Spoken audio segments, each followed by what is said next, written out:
Hi, how y'all doing today? It's your homeless friend Kai, and today we're going to talk about how to get food if you're homeless. One of the first lessons I learned as a kid from my biological father was how to get free food.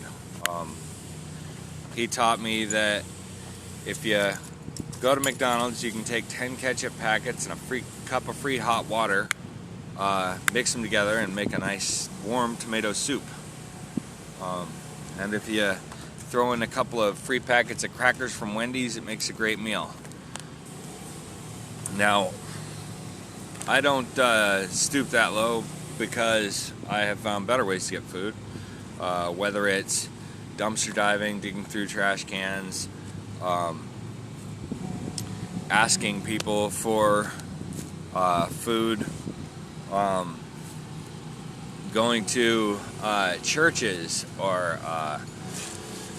have Salvation Army, places like that give out free lunches and stuff. There's all kinds of ways to get food. I no longer take cheerfully offered food from strangers because Savannah and I have suffered food poisoning on a couple of occasions, and we don't like it. When you take food that's offered to you from a stranger, you don't know if they've poisoned it, you don't know how they've handled it, you don't know anything about it. If it's specifically offered to you as a homeless person, you don't want to trust it. Now, don't get me wrong, that doesn't stop me from going up and asking people for food. One of the best ways I've found to get food is to wait outside of a fancy restaurant for people to come out with their leftover containers, and you approach them and say, "Excuse me, I'm homeless and I'm hungry. Can I please have your leftovers?" And 9 times out of 10, they just hand them right over, and sometimes they even hand you some cash to boot. And I really like that because I can choose what restaurants I get the leftovers from. But let's say I'm lactose intolerant, organic vegetarian with a gluten allergy. I can go to Chopped. It's a nice salad place here in DC, and wait for people to come out with their leftovers and get half a salad that way. The nicer the restaurant, the better they prepare their leftovers. So if you go to some place like the Smith, and you ask for leftovers from there, they're going to cut off the parts of the food that have already had bites out of them. They're going to put them in different leftover containers, and they might even add some extra pasta or sauce to make it more presentable and more edible.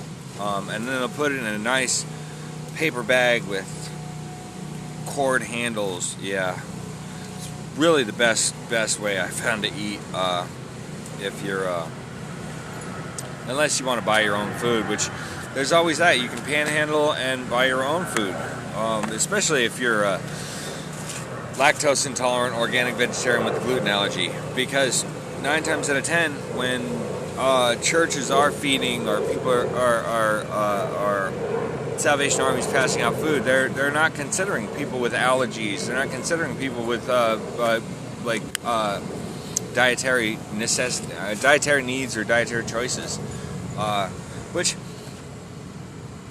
you'd think people would consider, especially because they probably have certain dietary needs or desires.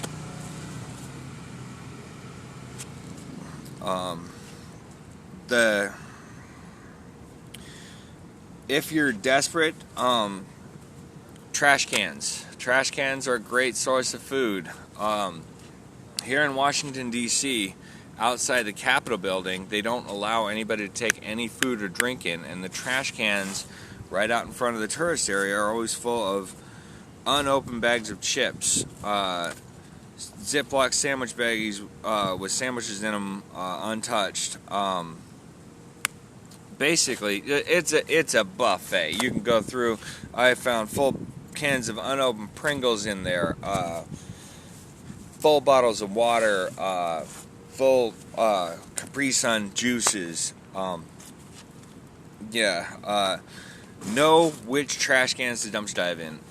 Restaurant trash cans, believe it or not, suck because all the food is prepared and open and tossed in together. And like out of a restaurant trash can, the best food you're going to find, you're going to scrape off the bottom of the dumpster. It's not really the place you want to dumpster dive. Where you do want to dumpster dive is the dumpsters behind convenience stores, because they throw out recently expired goods, canned goods, bags of chips. Another thing, if you see delivery trucks, Hostess, Doritos, Lay's, Frito-Lay, any delivery trucks, they're what they usually do is they'll drop off and then they'll pick up the recently expireds. They'll count them for their sheets so that they can take them off of the balance of what the store sells, and then they'll put them in a box in their truck. And if you ask the driver when you see them, excuse me, would you happen to have any recently expireds, they usually give them to you. I've gotten Red Bull, I've gotten Hostess Twinkies. A guy gave me a whole box of those individual size Doritos of all different flavors. Big old box. It's amazing what you can get if you just ask. That's the primary thing.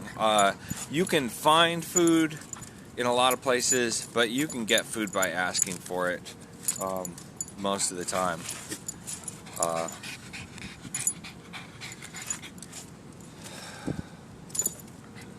Dumpster diving, asking for food.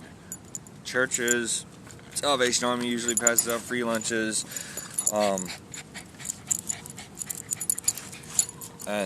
You should check with the churches in your town, because not only do they usually give out free food or sleeping bags, blankets, tents, stuff like that, they usually can let you get mail there. And one of the things that I have found to be amazing is the fact that I can get mail. And now I pay $80 a month or $80 for 3 months for a mailbox at a place called Mail Ship and Print, and they let me get packages. And it is definitely worth it, because I order from Amazon and stuff. Another thing is you can order food off Amazon if you set yourself up with PayPal and allow yourself to get donations from your friends and family on Facebook, or start up a YouTube channel like me. It's the best advice I've got for you right now. If you have any questions, leave them in the comments section, and I will get back to you as soon as humanly possible. I do read all your comments. I do appreciate everyone who subscribes. I love it when you like my videos. Just saying. If you want to see more videos in the future, be sure to hit that notification bell so you can be notified when my videos come out. And I will get back to you as soon as possible with more videos on how to survive being homeless. Thanks for watching, and have a great life.